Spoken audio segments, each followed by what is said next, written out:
All right. Well, hello and welcome to the Portland State University Studio MFA Visiting Artist Lecture Series, which is sponsored by the School of Art and Design here at PSU.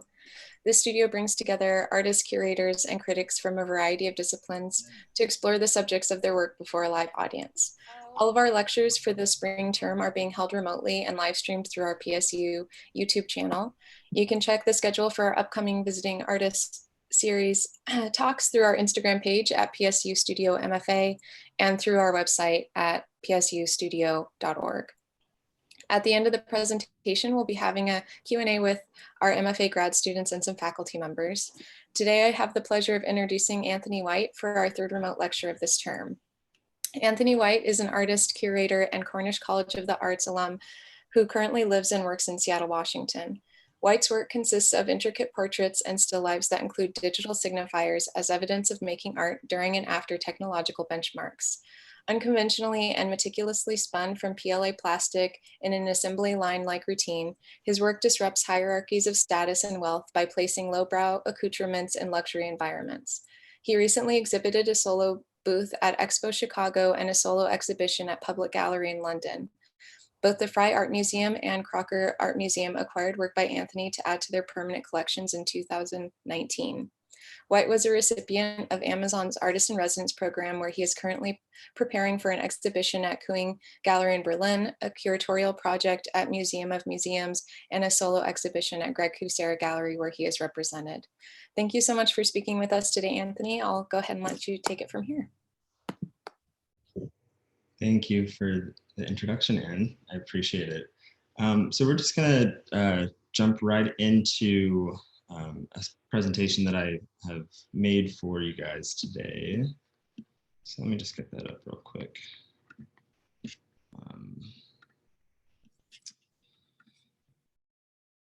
Okay, so I think we're sharing now. Hi, everyone. Good morning. And my name is Anthony White. Like Aaron said, I currently live and work in Seattle, Washington, where I've been for the past 5, almost 6 years.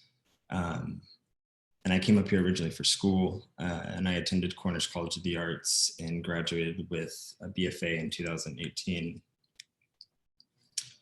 I want to start this presentation I guess a few months before leaving school with a project that I had started called While Supplies Last.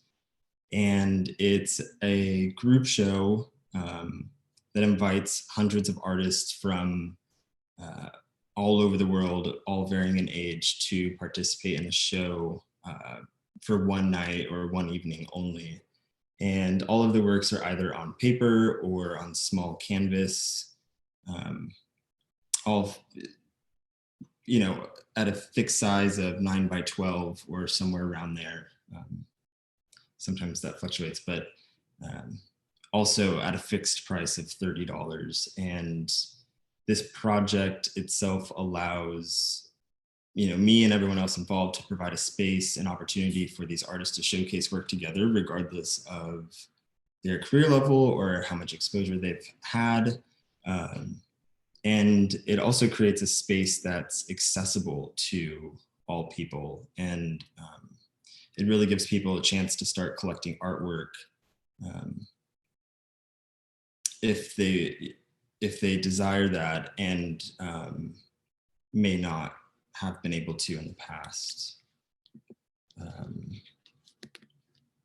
I believe that it's important to remove these structures around buying and selling art, the constructs that come with that, and just breaking that all down and removing it just for a short period of time. And this project has been so amazing so far, the support and the contribution, all of the involvement, and we are getting ready for our 8th iteration.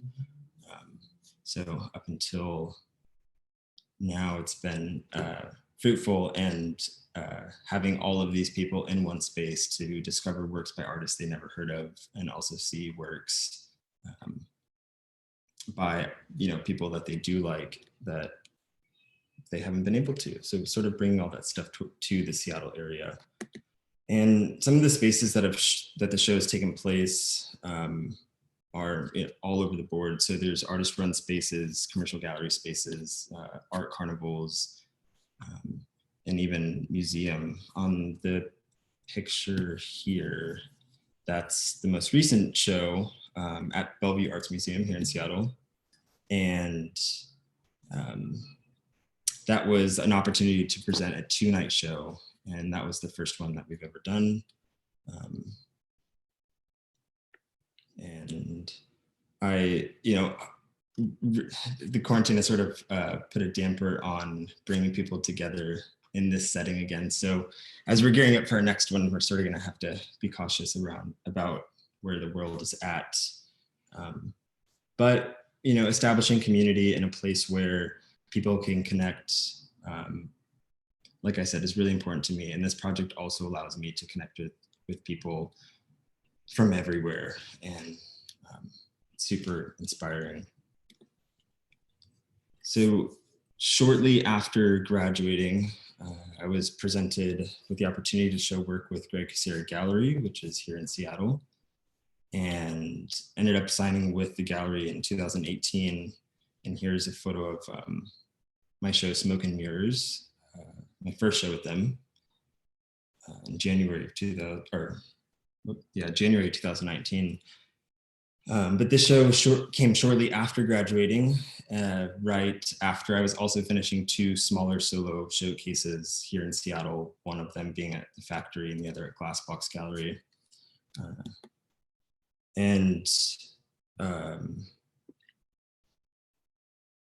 In Smoke and Mirrors, I was thinking about the image of self, figuratively, representationally, metaphorically.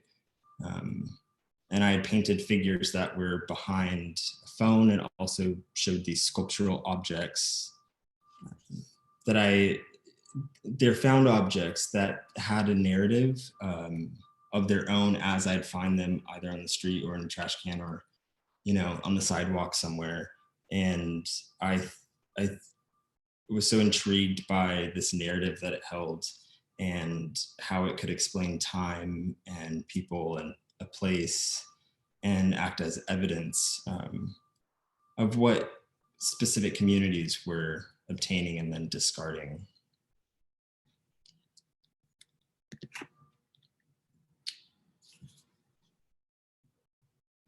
It's really important for me and also my practice to sort of get out of my studio a bit and express interest that I have outside of the work that I make.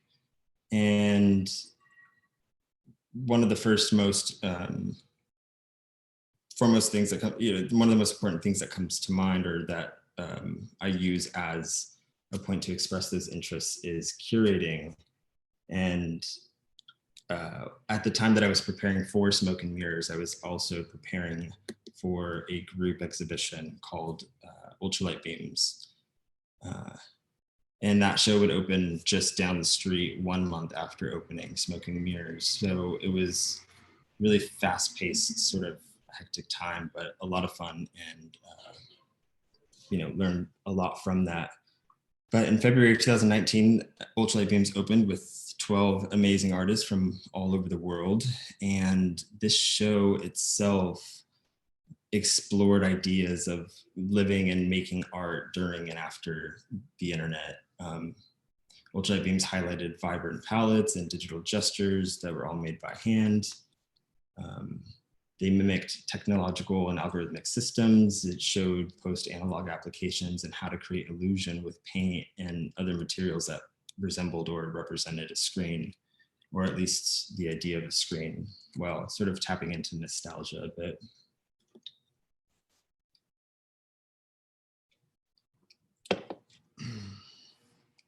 But it was a pleasure working with every one of these artists, and it was really awesome to have one of them actually fly out from Kansas City, Bobby Hallett, to create an installation for both the inside and the outside of the gallery space.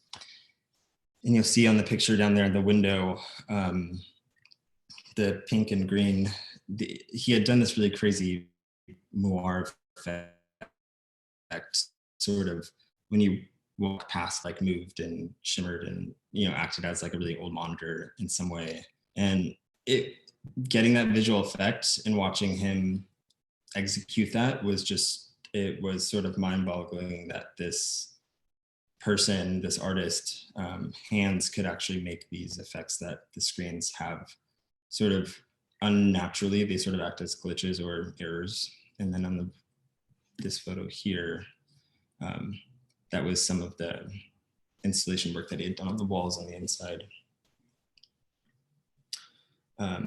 But, you know, the show is extremely vibrant and spoke about a day glow painting style and the relation it had to post-analog rhythms and aesthetics, and, you know, just being about in the age of the internet. And the show, you know, had these extremely futuristic feelings with a sophisticated sense and balanced both simplification and exemplification. And, you know, if you could feel color, I guess that this show really did have that come across. You totally felt the energy there.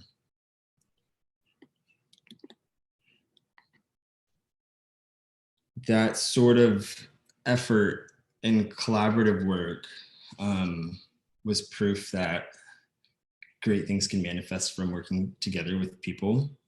And it sort of led me to what is going to be my next curatorial project, a museum show at Museum of Museums, and it's called In Crystallized Time. And it's scheduled to open February 2021, originally supposed to open June of 2020, but we sort of had to push things back a bit because of this, you know, global situation.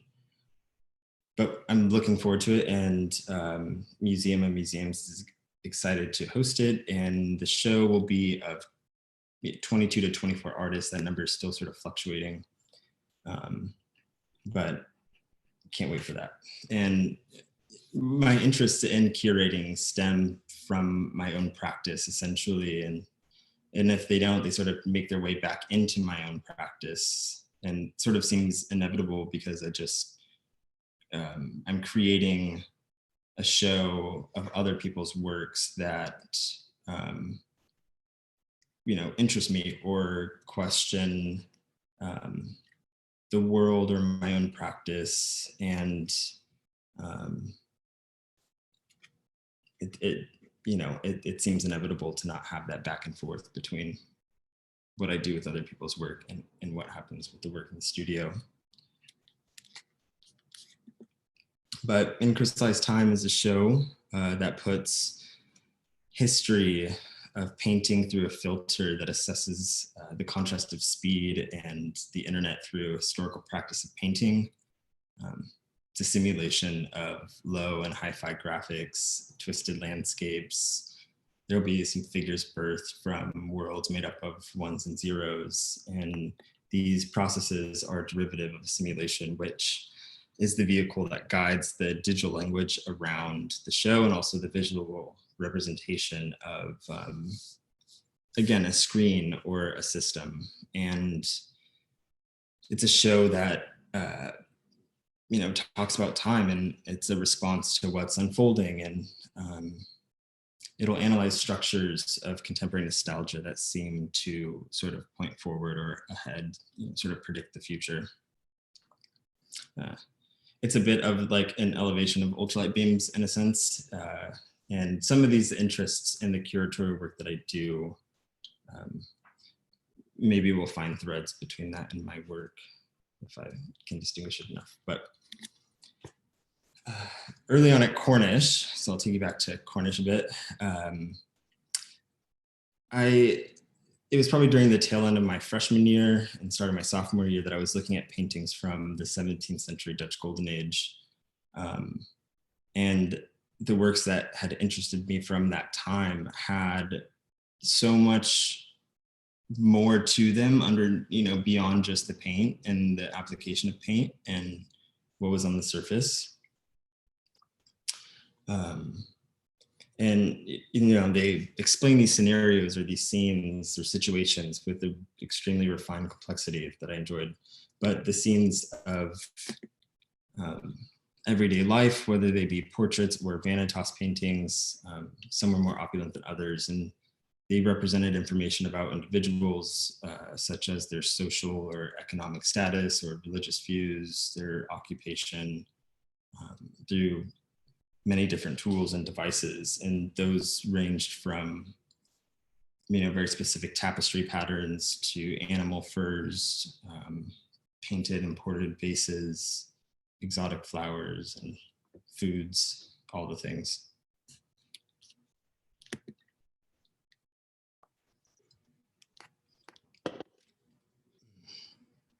And these works, they were often looked at as luxury objects or items themselves because of the position a person had to be in to obtain one. And the figurative works often displayed this sort of grandiose importance, and they also examined super mundane activity and opportunity and power.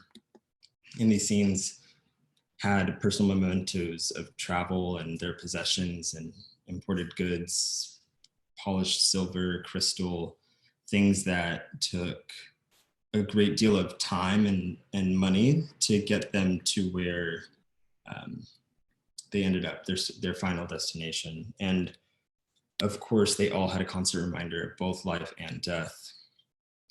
And these works by artists like Claes and Caravaggio, Vermeer, Rembrandt, and so many others that aren't going to be in this presentation, but it just led to my questioning and my research and interest about how we could compare or contrast them to works made today, or how we'd be able to tell these sort of same or similar visual stories today. Like how would we do that? I was just so interested in that, and wanted to be able to sort of carry the same weight or questioning within the things that I was making at school or in my studio. But because this wealth and privilege that was required to obtain an image like that at that time, one to cast, a reputable portrayal of a lifestyle doesn't really exist like that anymore.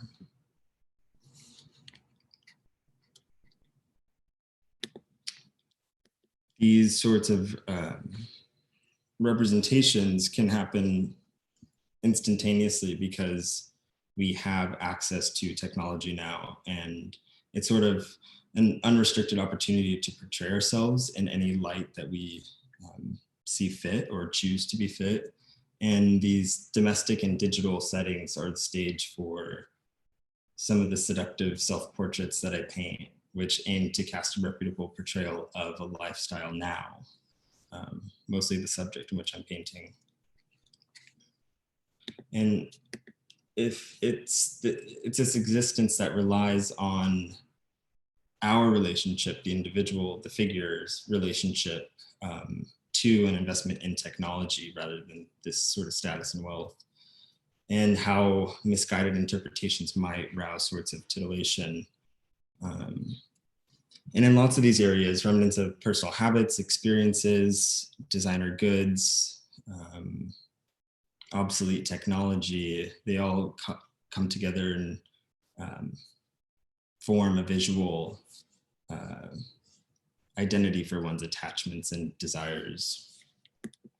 And we establish our settings with different tools and croppings in a photo by picking a room with the largest, most lavish frame mirror that hangs on the most opulent wallpaper, or a bathroom with the rarest graffiti tag. And by actively keeping up with this, we virtually maintain this portrayed self-prescribed status, and we're doing that all from behind the lens of a phone. And this act, it creates a mirage that clouds a viewer's perception of who they are and blurs the lines between what's fact and fiction due to the information that we either choose to put in or leave out. And I started questioning the icons that we choose to display on or with our bodies and what led to our connection with brands and symbols that are such powerful signifiers of like status, wealth, time, and why we consciously sort of leave out the ones that aren't that or don't carry that same weight.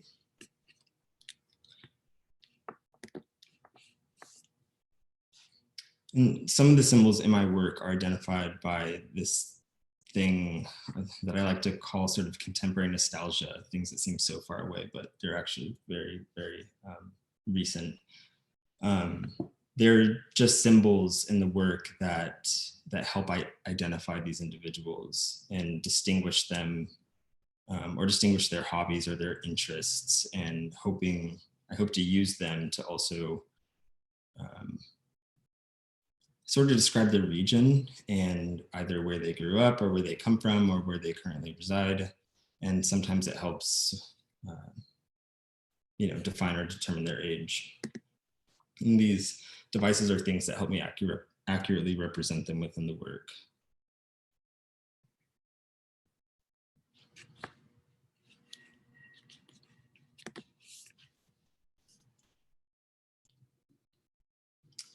And my work is, a combination of both high and lowbrow objects, luxurious and mundane souvenirs, trivial and exclusive goods, all sort of aiming to represent me or my close friends, and the subcultures that we live in or move around in, navigate in. And I think by doing this, I'm able to disrupt this prescribed hierarchy of status and wealth and, society as a whole by giving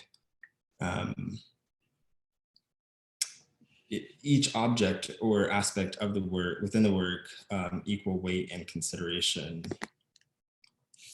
They each hold this importance, this equal importance to the thing that's right next to it. And I think this process sort of contrasts the masterpieces that initially led me to question those works, sort of the context of the works. And, again, how it's similar but different today. And these objects are all just characteristics and things that make up the identity of people, and at least people around me, and then hopefully society as a whole.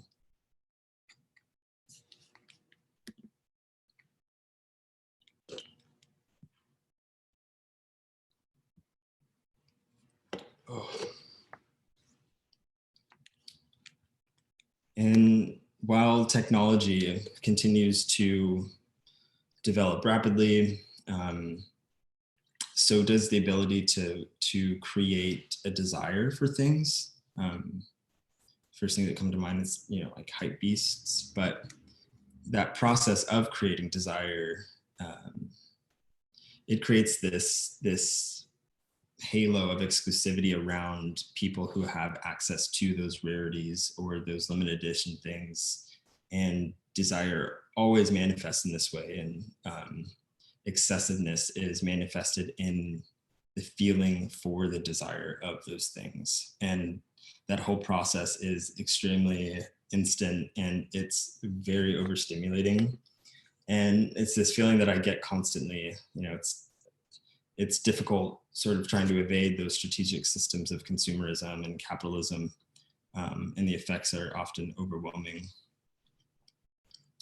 And those feelings, I guess, have been just a bit absent the past couple of weeks because I'm not, we're not outside being bombarded with advertisements and stuff out there. But, it also happens in the phone on social platforms and such. But these feelings, permeate my everyday routine, and the work is reflective of my surroundings ultimately. And I want to talk just a bit about this painting here, the Gucci figurative painting, and how it was both a challenge and a discovery within that work, or the time that I was working on that piece. Because I was trying to figure out a way to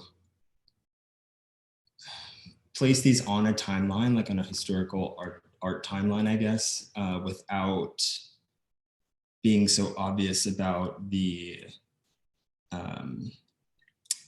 year of production for like a vintage product or like the newest Louis Vuitton bag. So I was like questioning how was I going to do that? Like, how do I timestamp this in not such an obvious way, or maybe a little bit more of a discreet way? And I remember seeing this little icon down here, this little shopping bag icon pop up on Instagram. And that moment was sort of strange. I was like, oh, okay, you can shop right on an ad now. You can sell a product right on a post. And it's sort of made a mark on Instagram's timeline subtly. It was like all of a sudden we could do this thing now. And that icon sort of acts as a timestamp in this piece while also doing other things. But I remember, in 2018 when that icon came out, and that's sort of when I knew I could start looking at different digital symbols and icons and use them as timestamps for the work. So there was, that bit was sort of like I was overcoming this metaphorical challenge in a way within the studio. But these representations that I'm talking about in social media, and the alteration and addition of icons and symbols, it just kept my interest.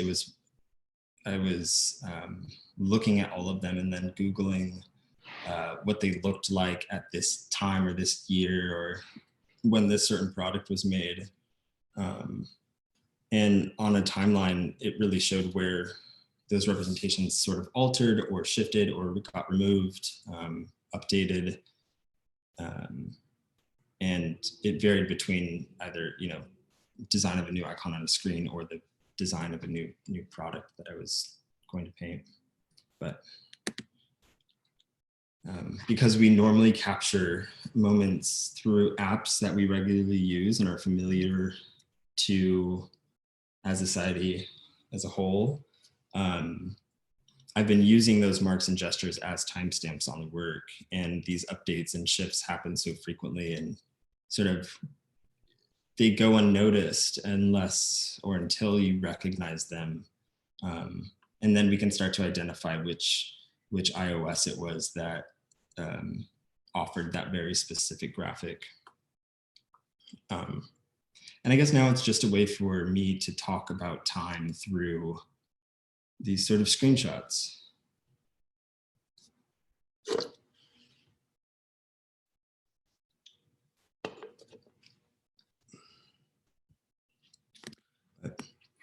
I have a deeply rooted investment in technology. I think part of it is because sort of born right before it, living with it and during it, and I don't know if I or we could live without it. And I like to think about ways to utilize those advancements and tools and methods within my practice, and ones especially foreign to, I guess, traditional modes or ways of making art or making a painting. Because assembly lines and artificial materials are fundamental to the production of the endless stuff that fills out our lives. I began to highly consider the work and how to equally consider the intent of the material that I wanted to execute these in. And now I use a couple of different types of consumer obtainable plastics, one being PLA and the other MBS. the PLA is amazing because it's a bioplastic and it's compostable, and I don't know, you can eat your dinner off of it if you wanted to. But then that material itself is commonly used in the manufacturing and production of the stuff or the real life object that I'm re-rendering within the work. So that one-to-one was something that really lit up a light bulb when I started using this and making works around this context. But the material and the applicator are commonly used in 3D modeling, and I like this tool a lot because I'm purposefully using it to mimic this sort of a factory assembly line production method. And creating this way, it feels as if I'm creating with the advancement of time and the advancement of technology. It just feels like I'm growing with the technology and learning how to create things with these new advancements. And that alone was just, I mean, this is all a way to sort of recycle these ideas that have been forever presented to represent time, place, and or person. But through repetitive gestures and heating and melting the plastic and drawing out, each scene line by line, color by color, just all freehand rather than by machine or, that mechanical arm.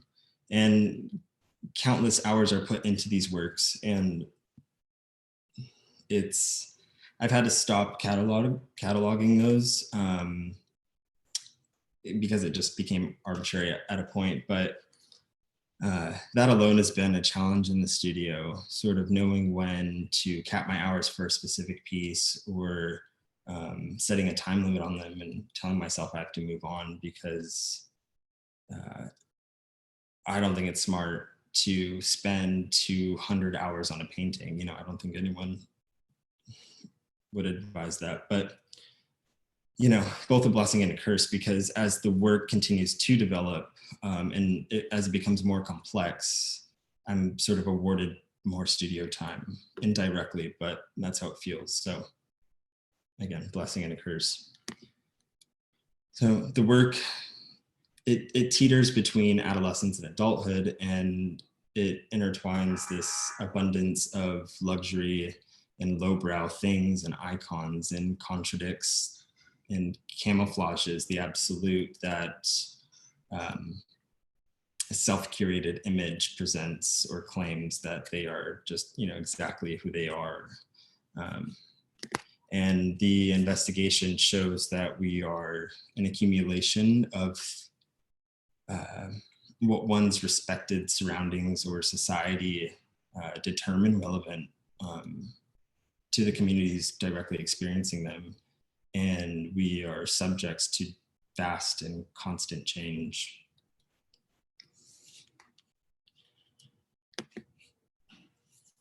And I was really glad to get the opportunity to express those ideas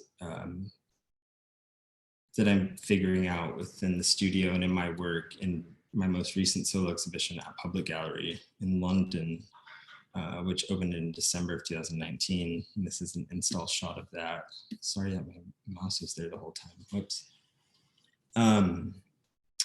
And I wanted to use this installation aspect within the show to help convey those messages or ideas that about desire and obsession and illusion and hype and all of that. And I thought the title Black Friday supported that. It's sort of the act of the American Black Friday, spending the night outside of Walmart to beat somebody up over a TV, just all of that. It just seemed to make sense and tie my ideas together. And so that's where Black Friday came from. But it's important, and I do genuinely believe that sometimes the job of artists to represent a time, one that they know or that they can sort of accurately portray or represent, even if it's through a very specific lens or a specific thought process that they're using to do that.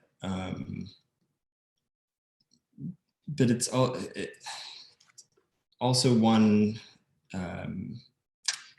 one inaccurate portrayal of society as a whole as well. I think that has become an important part of my practice, thinking about how I can plug those things in that not only speak to me and my community, my subcultures, my immediate friends, but also to the world as a whole.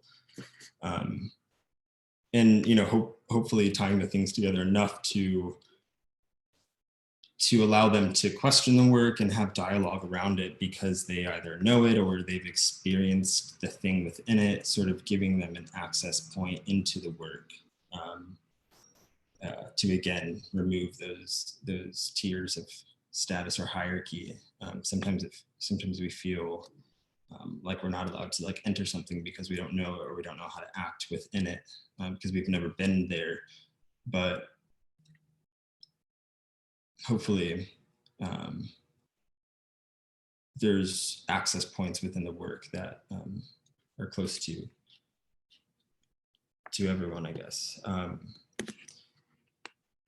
And like Aaron said in the beginning, I just finished a residency at Amazon, and I was their first resident of 2020. Sort of ended that a little bit early, but it's okay. And the painting here was one that I left behind at the residency for Amazon. And that experience itself was one that forced me into a new demographic, a new community for me to sort of explore and learn how to navigate within. And all of those ideas that were running through my head in that new studio and in that new environment sort of came out into this work here. But the work just tends to do that. And like I mentioned before, they're just sort of portrayals or representations of, my experiences or my surroundings. And yeah, that's all, folks. There's Alexa here. She was constant in the studio, so I learned how to like work with her. She is wild, she's listening to everything, which is nice at times, but sort of freaky at other times. Anyway, that is the last slide I have for the presentation part. So I'm going to end this screen share and go back to the studios with everyone that's here.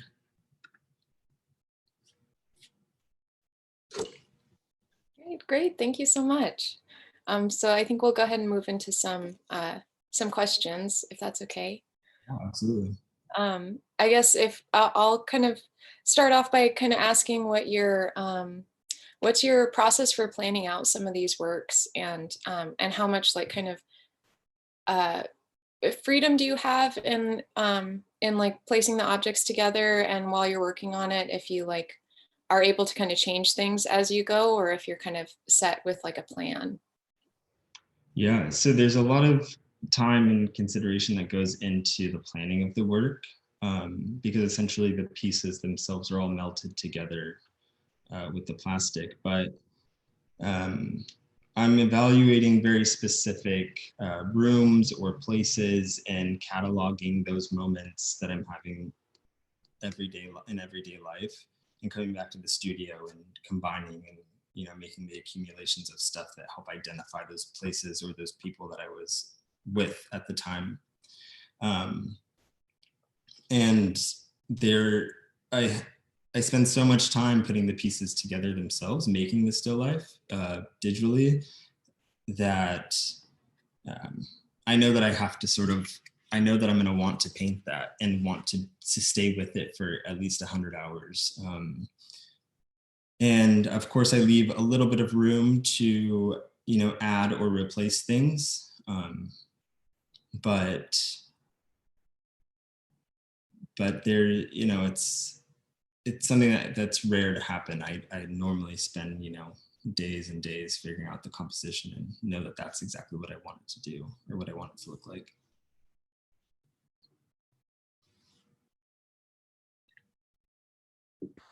One thing I'm kind of curious about is with the mention of the investment in time, capping yourself, how that's kind of adjusted or how you're viewing that now with the quarantine occurring.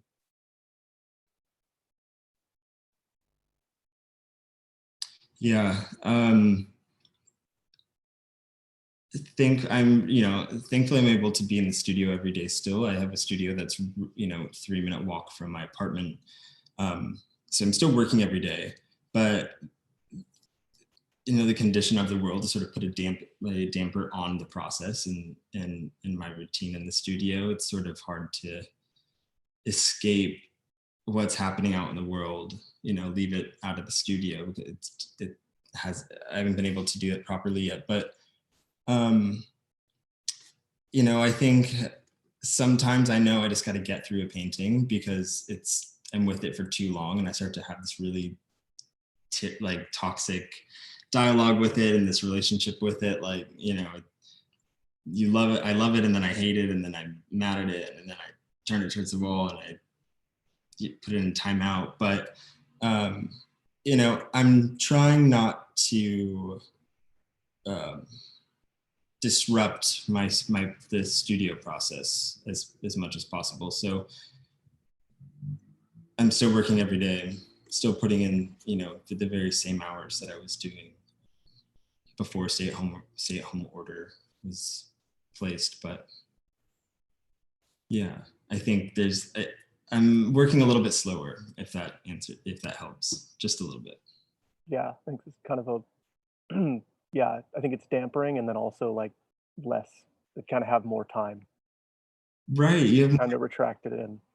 Yeah, there's that that voice in the background that's like, now's the time to be super productive. Like there's absolutely no distractions like in your immediate daily routine, and to be productive. But I'm trying to not listen to that so much, because I think it is appropriate that right now we sort of take time to look inward to ourselves and take care of ourselves and others. And yeah.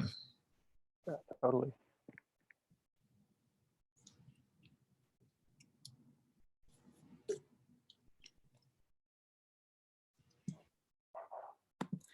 I guess, so like kind of being based in Seattle, do you ever feel like disconnected from the art markets in like New York or LA, or do you feel like having a base in Seattle, like what is it you like about the community there, I guess, the arts community? Yeah. I love the art community that's here in Seattle. It's one of I haven't been many places, but I've been to a lot of places to experience or work. And I think Seattle is a really tight knit, strong, supportive community, and that's amazing. It's hard to compare it to any other city that I've visited. So I love that support.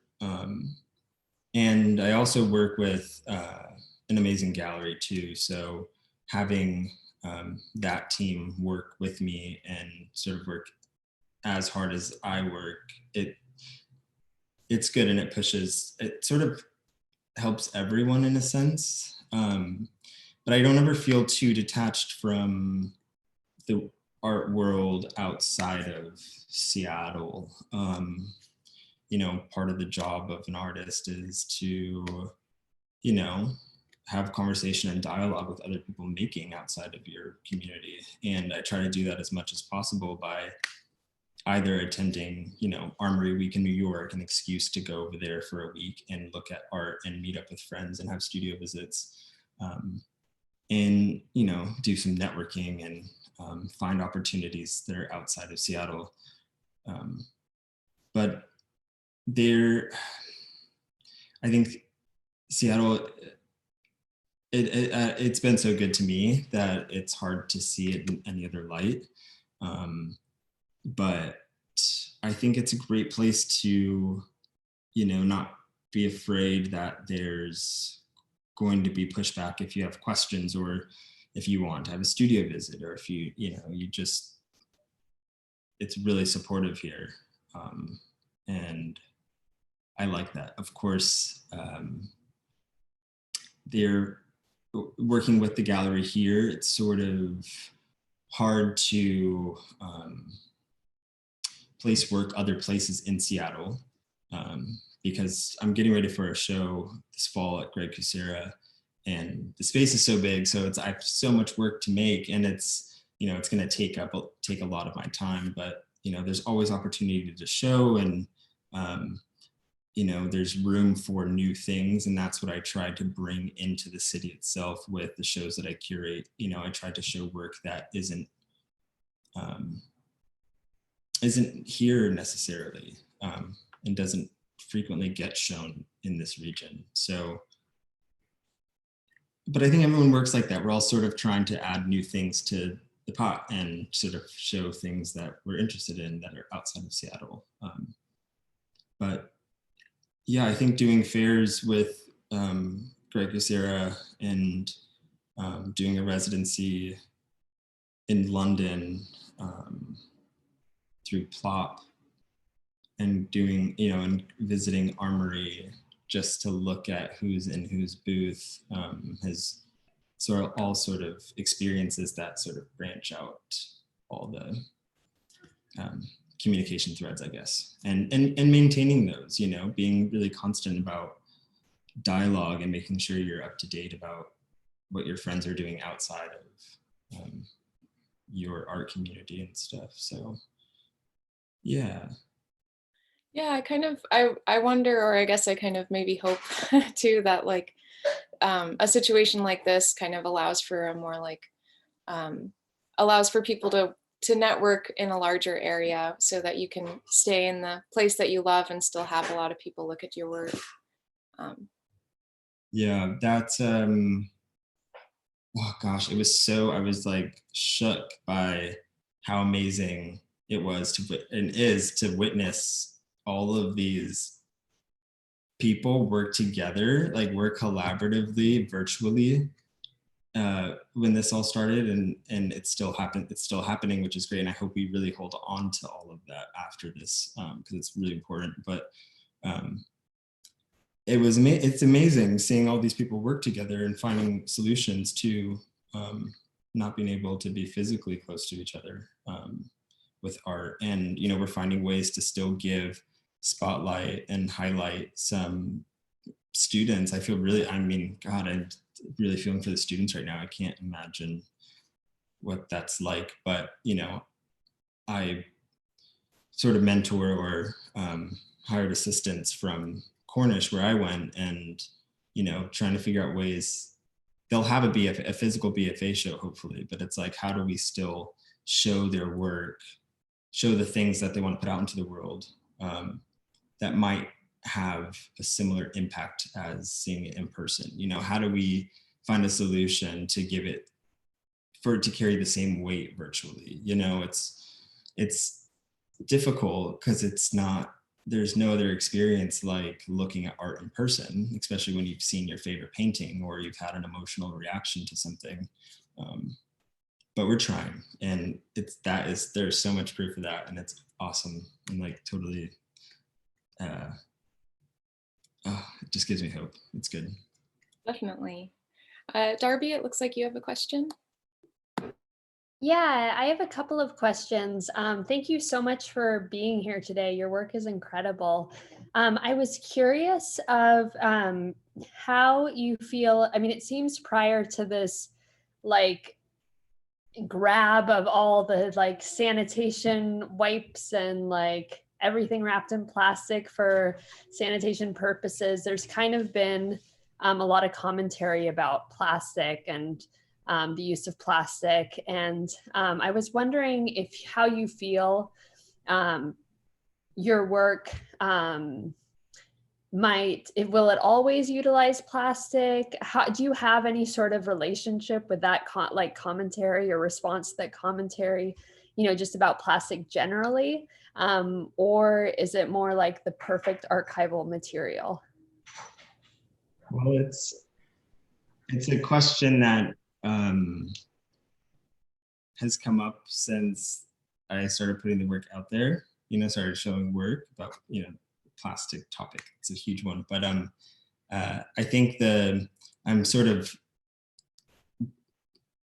putting this bioplastic to good use and not making it a waste thing or a waste material. You know, hopefully these paintings don't end up in the trash, but we'll see. You know, who knows? But it's a bioplastic, and so it's all made of the material that I'm using. It's vegetable based, so these works themselves are compostable, and they can, you know, be grinded up with food and then, you know, recycled in other forms. But yeah, hopefully, you know, I don't think or believe that I'm contributing to the plastic problem, because this material is made differently to sustain the planet in a way. So yeah, I like to think that I'm like taking that plastic away from somebody else who might do something bad with it or something. So that's awesome. Is it pretty archival then, even though it's biodegradable? Hopefully it's archival for as long as, you know, it's supposed to be. There's been a few tests where because this material was so new to me when I found it, and I'm still learning new things about it, and how to apply it differently or manipulate it differently. But there have been a few tests that have been outside in cold, dark areas in direct sunlight for years now, just for me to have that test on hand and that evidence of it. So in direct sunlight for, what's it, 2020? For over 2.5 years outside, it's doing really well. Looks like Raja, you have a question? Yeah, I guess I can assume that you've switched to using PLA exclusively in school, right, as your main material. And so I'm curious how other people around you, your professors or, you know, friends, how they kind of responded to you using that material at that time, and what kind of feedback you got as you're working with it and creating your first paintings with it. Yeah,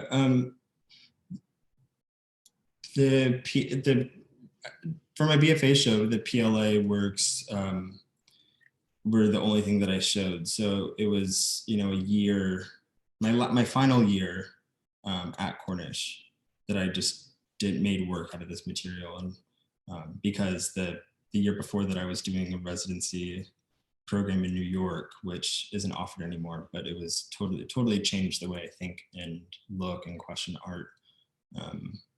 But when I first presented a work in critique at school with this material of similar content and subject matter, I remember the exact reactions from two professors specifically, and they were I think we were all sort of surprised by it. I think their reaction was like, how do we even talk about the materiality and the use of it and the technicality of the work?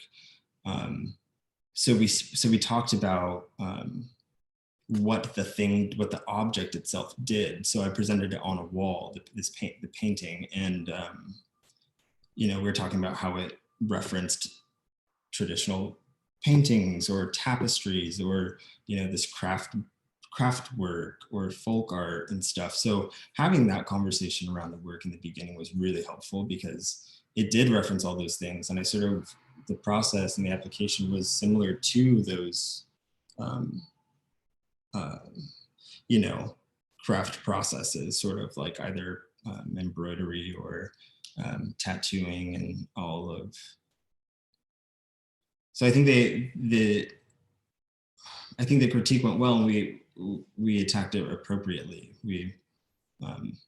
And then as the work grew, and I learned how to create, you know, forms and mass with line direction and pulling in colors to, you know, create this illusion of a fully fleshed out skin tone. Then we started talking about the technicality of it, but the reaction was good. Yeah. Were you able to get appropriate feedback to help you move forward, even though not everybody else around you was using that material? So, you know what I mean? Like, you're assuming the only one in the program using it. So did you feel like you got the right kind of feedback or mentoring from the faculty, the students, to sort of pursue that unique material? Yeah, so in the first year of Cornish, I was really interested in sculpture, and I was learning a lot about different materials and how to create illusions with it. So I was working with polyurethane and resin and welding steel, and figuring out the things that made other things, because I was looking at big sculptors, like Paul McCarthy and Adam Parker Smith and stuff, and I was like, how did they make it look like that? Like that, it's a crazy process. It's sort of this illusion. And that's when I discovered the PLA. So it was going from this sort of sculpture, really intense sculpture year. I knew what I needed was like painting or drawing feedback, stuff that was compositional feedback. And so making that switch last year, so I did, freshman, sophomore, junior, doing sculpture work. My last year, I was like, I need different feedback because the work isn't a sculpture work. So yeah, we talked about composition and figures, and learning from the painter and the drawing teacher. They were sort of surprised for me to come into that program at the last year, or into that focus the last year, but I knew it was what the work needed, because I wasn't getting that sort of feedback around color and those aesthetics that were now being presented in the work that I wanted to put out there in the world. So I hope that sort of touches or answers part of the question. Yeah, definitely. Thank you. Looks like Alex, you had a question?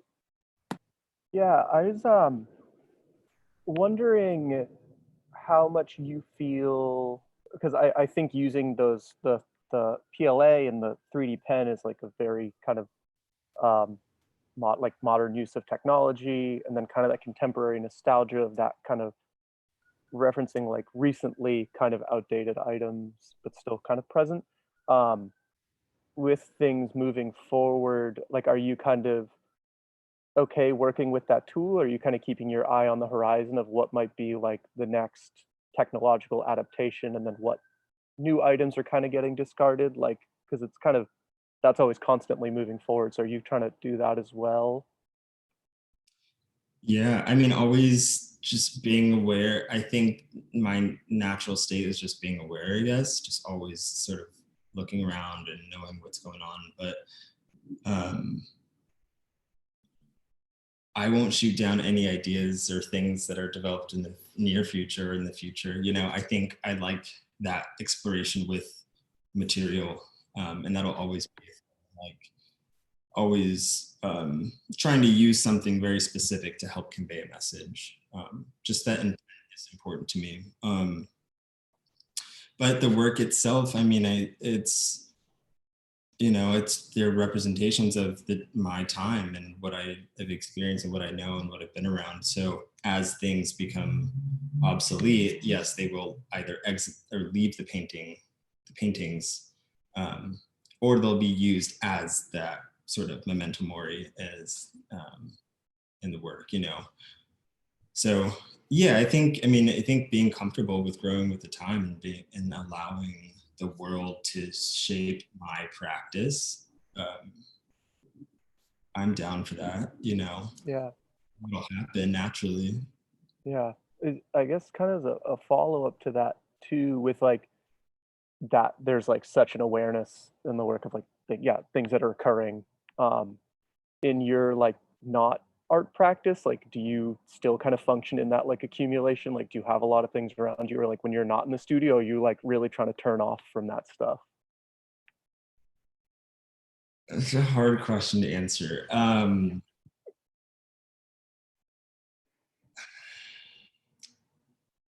Things are great, and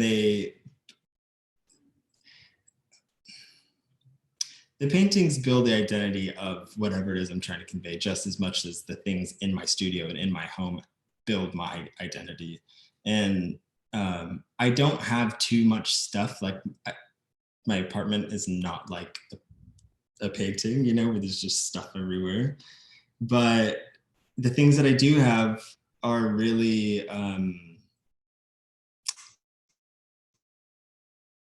they hold sentiment. You know, I like to keep things around that I have an emotional attachment to, or that really defined a very specific moment in my life. But no, I don't have too much stuff.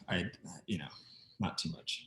But I do like I like the new things, sort of like a new iPhone, you know, or a new computer, things that have multiple functions that, you know, have good use. I do collect those sorts of new things often as they come out. Yeah, so it's, yeah, some delineation. Yeah, but no, I'm not a hoarder or anything like that. Yeah. You were saying that you kind of you collect some of your images for your still life, like from like online sources. Do you have kind of like a way that you research some of these objects to put in your work, or do you just kind of find them as they come to you? Yeah, they're typically found and then cataloged on my phone. So if I'm out in a public space and there's something that just like that has to be in a painting, I'll take a photo of that thing from a few different angles because I know it'll enter my computer and I'll have to manipulate it digitally to fit the entire scene. But whenever there's an object or something that will support the narrative of that specific piece, I'm doing research that's time or date specific to the context of that work, right? Or what I want it to help explain. So sometimes I do a lot of tables that are surfaces that all of this stuff rests on. And, you know, sometimes they're, like I just finished a piece and I knew that I needed something that it was an artist made table that sort of was functional, but also wasn't supposed to be used for its function. And so that kind of research always happens. It's, you know, things to support the rest of the stuff in the work. But I would say, you know, 85 to 90% of the imagery is stuff that I have come across to take a picture on my phone. This quarantine, I've been deleting and moving 20,000 photographs from my phone to my computer to a hard drive. Like, it's been insane.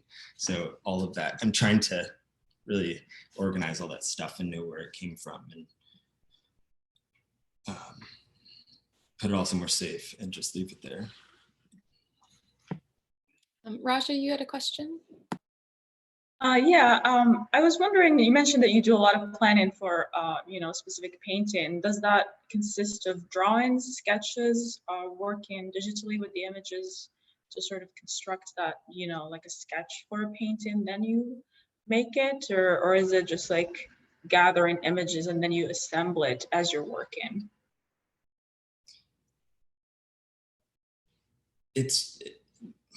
No, it would be hard to do it that way, like to assemble it as I'm making it. So I typically have an idea in my head after I know what I photographed the past week or so, and it's like, okay, those things would be perfect together, and that's what I want to use. And so I'm trying to stay on your question's topic, but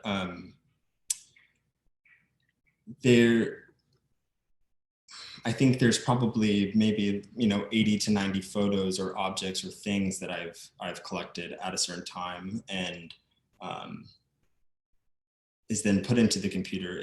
There's so much planning that goes into the piece and building the composition because everything is digitally masked and cropped and recolored and, you know, sort of getting an idea of what it's going to look like at the end, because it's really hard to go backward in the process. So, you know, one step, if I mess up throughout it or need to replace an object or replace a color or that thing didn't look right, it's, you know, taking a couple steps backward, which is fine, but it's, you know, probably a big chunk of hours that will have to be made up. But yeah, I wouldn't say I spend equal time building the composition as I do executing the painting, but there's a lot of consideration in the pre-planning of it. If you want to re-ask your question, that way I can grind the gears again to answer. Yeah, I guess I think you're already answering it. I was just trying to imagine if you're, but I think you answered it with the sort of cropping and organizing things maybe digitally. I'm just thinking of the composition of your work because it has a lot of things together, some things behind each other, next to each other, and so forth. I was wondering if you would sketch those things as you would have them, or maybe do more of a digital, maybe like Photoshop composition of how it would look like. That's what I'm trying to. Yes, so they're all, most of it is digitally made through the photographs, but after that's done, then of course it has to be drawn onto the panel that I'm going to paint it on. And if there's things that's added, or if I'm taking something out and replacing it with something, that's pretty much done by hand. And I have a pretty consistent drawing practice just in general, sort of growing up at home and drawing tattoos and maintaining that. And at a younger age, it still finds its way in my practice today. But yeah, there's like, it's crazy because there's aspects to so many different things that go into just making a work. So it's a lot of photography, and then there's a lot of photo manipulation, and then there's drawing, and then there's primering and gessoing the panel, and then there's this weird painting, so yeah.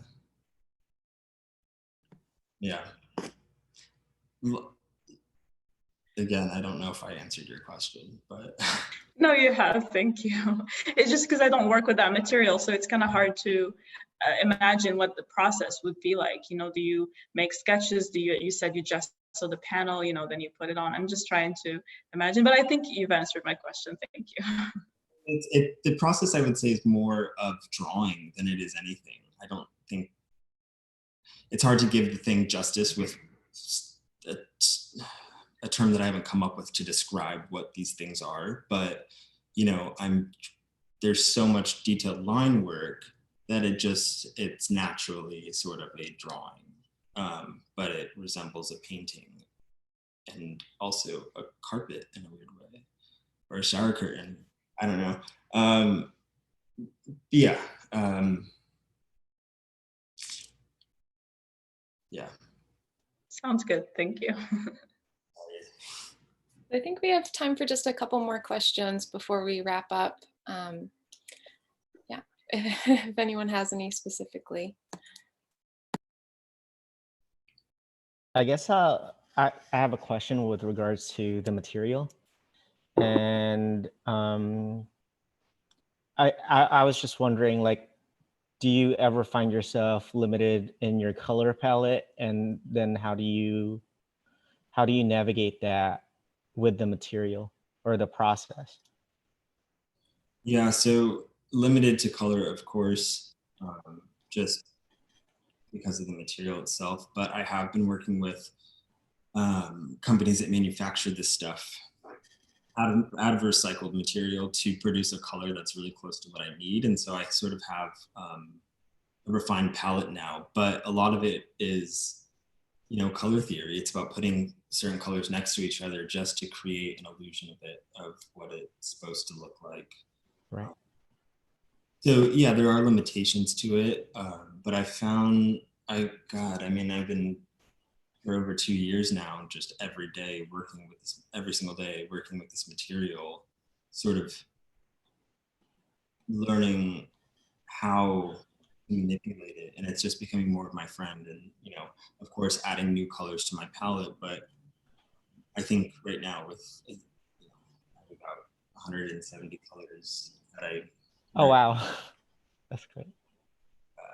It does the job for now. I'm sure that there are, there are things I'm like, oh, this really, what if I get a more of a volcano tinted red than just this fire red that I have? There are small things that would make it a lot easier, but Yeah. And in the beginning, of course, they were like, it was even more limited. Like I was using maybe 20 colors per piece, you know, and now it's over 100 colors per piece. But And in terms of subject matter, or I mean, I know that you're preparing for a few things, but I was just kind of wondering if this current moment in time has like are elements of it, have elements of it been integrated into the work, or like I know that in terms of working, you know, you kind of addressed how, you know, having the pandemic has allowed you more time in the studio. But I guess I'm just kind of wondering in terms of subject matter, if it's kind of filtered into the work at all. yeah, absolutely. And there are also things that I found in previous paintings that talk about the topic. So it's, you know, this whole, I mean, but yeah, you know, the times and news and immediate things sort of always make their way into the work. The thing I don't really do is examine the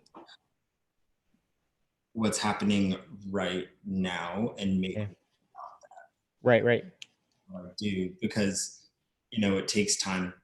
Again, just going back to process, it takes time to make these things and build these things up. So there's sort of a period of time rather than just one moment.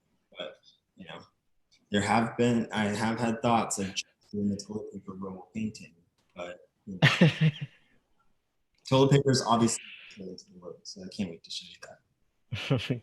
Cool. Thank you. I had a question about the Amazon residency and just kind of how that felt to be working. Um, you're kind of in the belly of the beast of like the distributor of a lot of the items, at least contemporary, that are in your paintings, and then also like it's bringing money to Seattle, but then also like fueling a lot of gentrification um, and then like the the bridge of the high and the low class and those things going in your objects, um, I think has a lot of importance, but there's still kind of, to me, I don't know if fun is the right word, but something to that end in them. But then the one with the Alexa looks so looming and dark, and that one's so much more of a simplified composition. It's really just this like stark black, always listening to you object, and so that's kind of odd. So yeah, I was just kind of wondering, I don't know how, if you could speak more to that. Yeah, that experience was, to say it simply, interesting. For you know, stay-at-home order was issued while I was in the middle of my residency, and so I sort of, it's considered an essential business. So the studio remained open. I just sort of got a little nervous, and I was like, oh no, like what happens if all my stuff is, you know, gets locked in here and I had moved everything over from the studio, but it was, being there and making the work was strange in the beginning. I was just doing research for I think the first 2 weeks. You know, I didn't even make anything or start anything then. I was just, you know, examining my surroundings, doing a lot of research on products and things that were sold through third parties on Amazon.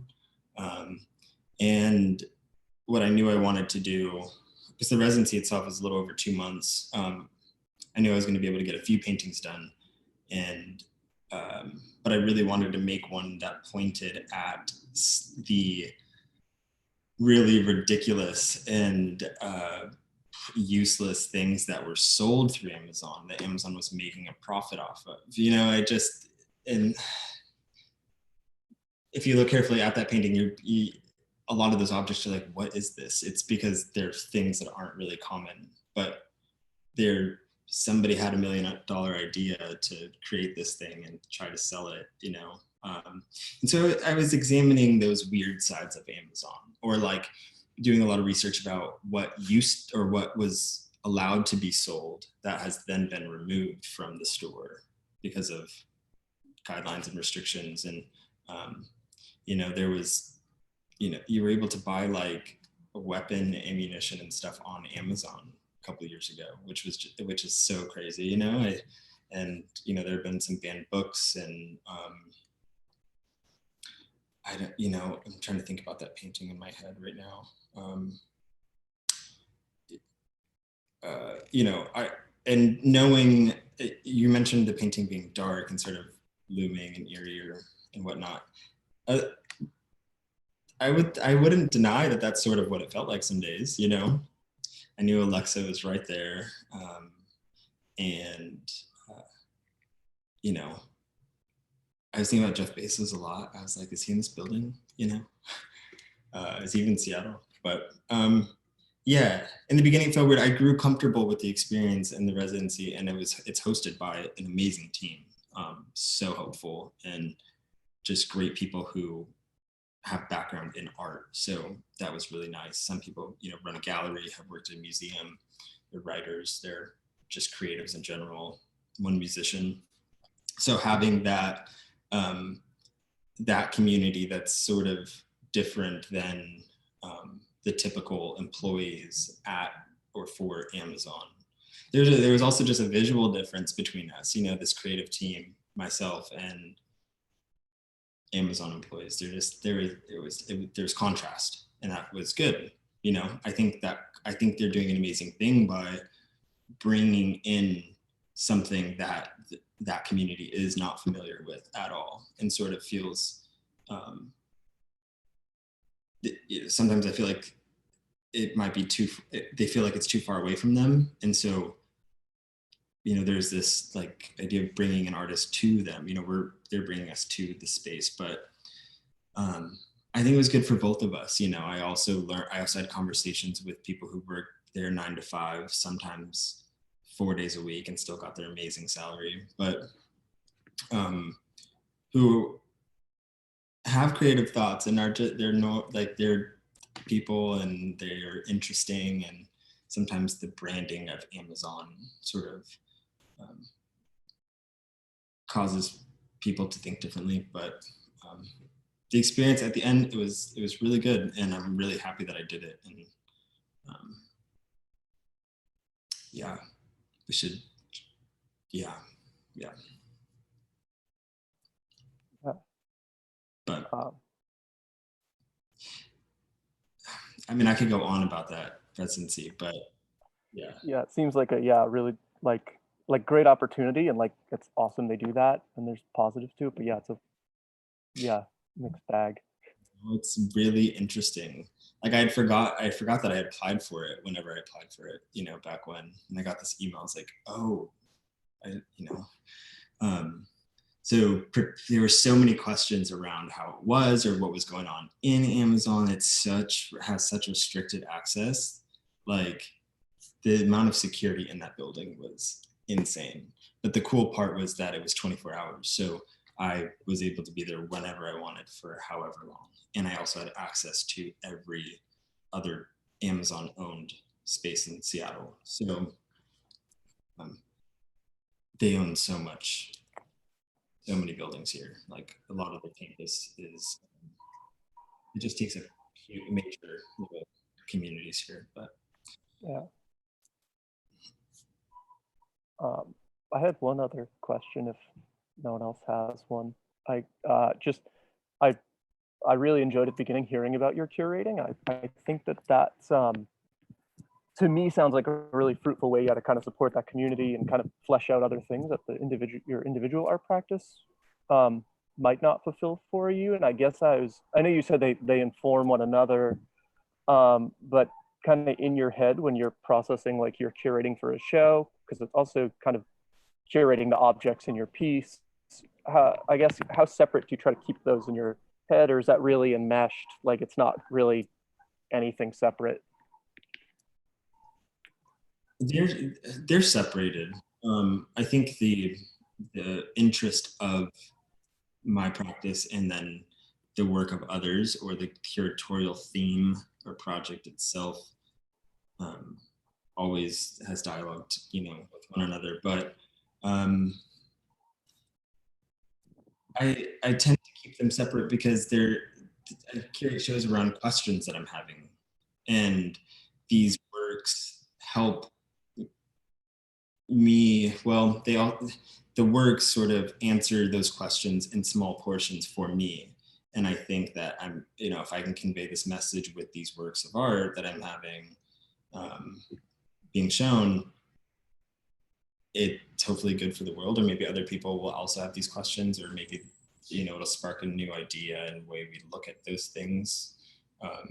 But I try to keep them separate. I have so much fun curating. It's like, I'm constantly looking at art, and I'm, sometimes it's, oh, this visual thing I think it's doing this, so then I get into discussion with the artist about what their work is, and if it is actually supporting either the thing that I'm curating a show around or helping answer the questions that I'm having. And,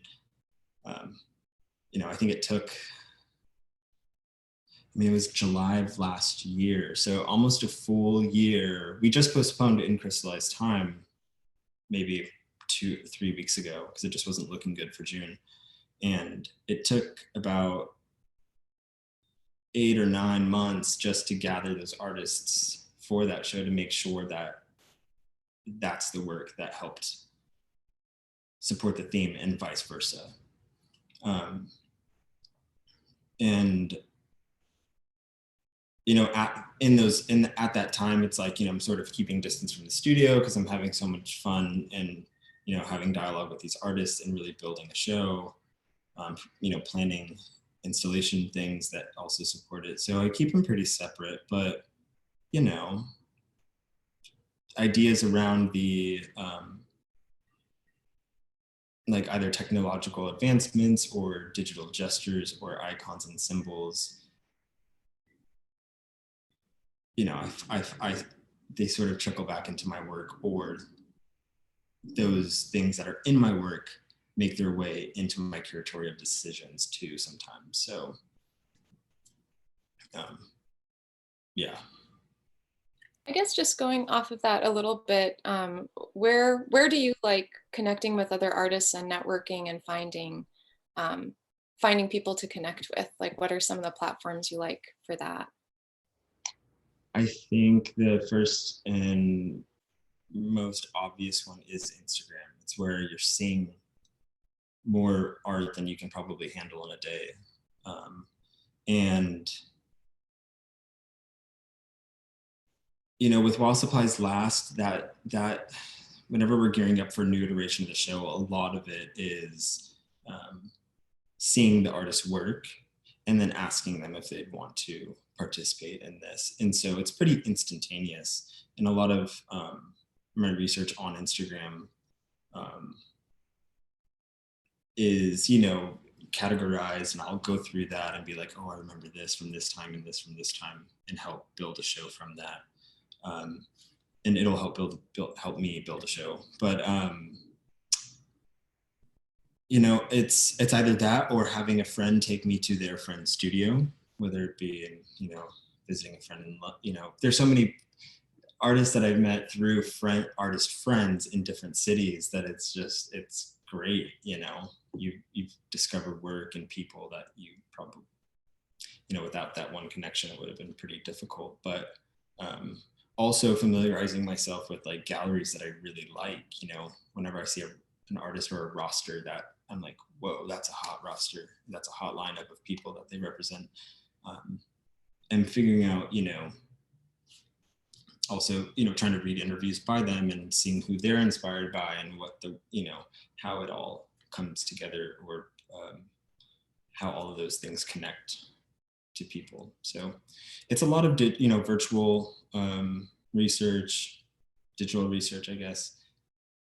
I wish I could say that I've seen all the work that's made its way into the curatorial projects in person beforehand, but that's not how it works. A little bit more difficult than that. But yeah, I think even, there are art fairs like Spring Break and Nada and all of these, independent, all these things that I like to attend just to look, and I'm like, oh, that's really interesting to me. I need to keep up with this artist, or, look at what else they're doing. That's not, what's not being shown here. So yeah. Great. Well, thank you so much for joining us today and letting us barrage you with questions. Thanks, Anthony. Thank you all for having me. This was amazing. Thank you so much. Thank you.